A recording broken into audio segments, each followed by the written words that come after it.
அஸ்ஸலாமு அலைக்கும் வரஹ்மத்துல்லாஹி வபரகாத்துஹு. எல்லாம் நலமாக இருக்கிறீங்களா? அல்ஹம்துலில்லாஹ்.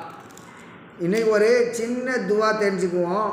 இந்த துவாவை நம்ம ஓதுறதுனால நமக்கு பாதுகாப்பு கிடைக்குது.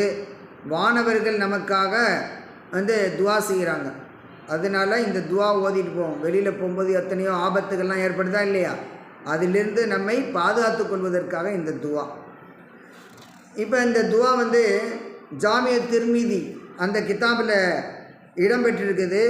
அதாவது 3338வது ஹதீஸ். அல்லாஹ் தூதர் ஸல்லல்லாஹு அலைஹி வஸல்லம் சொன்னாங்க, கால ரசூலுல்லாஹி ஸல்லல்லாஹு அலைஹி வஸல்லம் மன் கால யானி இதா ஹரஜ மின் பைத்திஹி பிஸ்மில்லாஹ் தவக்கல்து அலல்லாஹ் லா ஹவ்ல வலா குவத்த இல்லா பில்லாஹ் அப்படின்னு யார் ஓதுறாங்களோ யுகால் லஹு குஃபீத்த வ உகீத்த வ தனஹா அன்ஹு ஷைத்தான்.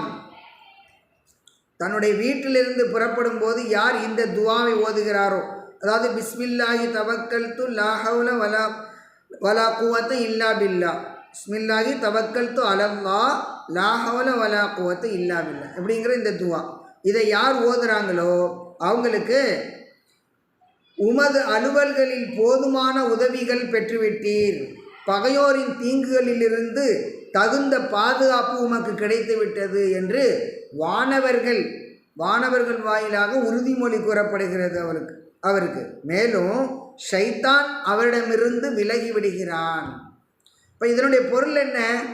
அல்லாவின் பெயரால் புறப்படுகிறேன், அல்லாவையே முழுமையாக சார்ந்திருக்கிறேன், நன்மை செய்ய ஆற்றலோ தீமையிலிருந்து விலகி கொள்ள உதவியோ அல்லாஹ்வுடைய உதவியின்றி எதுவுமே கிடையாது, எதுவுமே செய்ய முடியாது அப்படிங்கிறது தான். இப்போ இந்த துவாவை ஒருவர் ஓதிக்கொள்கின்ற போது வானவர்கள் சார்பாக இவ்வாறு சொல்லப்படுகிறது, அதாவது உமக்கு பாதுகாப்பு கிடைச்சிருச்சு அப்படின்னு சொல்லி. அப்போ நம்ம வெளியில் போகும்போது பல்வேறு ஆபத்துகள் ஏற்படுவதற்கு வாய்ப்பு இருக்குது. எதிரிகள் மூலம் அல்லது வாகனங்கள் மூலம் எத்தனையோ ஆபத்து ஏற்படும். அதிலிருந்து நம்மை தற்காத்து கொள்வதற்காக இந்த துவாவை நம்ம ஓதிக்கொள்ளணும். அப்போ சிறுவர் சிறுமியராக இருக்கக்கூடிய நீங்கள் இந்த துவாவை மனனம் செய்து கொண்டு வெளியில் புறப்படும் போது நீங்கள் இந்த துவா ஓதிக்கணும். என்ன துவா சொல்லுங்கள் திருப்பி? பிஸ்மில்லாஹி தவக்கல்து அலல்லாஹ் லா ஹவ்ல வலா குவத்த இல்லா பில்லாஹ். பயனுள்ள இந்த செய்தியை உங்களுடைய நண்பர்கள் உறவினர் எல்லாருக்கும் ஷேர் பண்ணுங்க. Share this to your friends and relatives. இன்ஷா அல்லாஹ் மற்றொரு பாடத்தில் மற்றொரு நாள் சந்திப்போம். அஸ்ஸலாமு அலைக்கும் வரஹ்மத்துல்லாஹி வபரகாத்துஹு.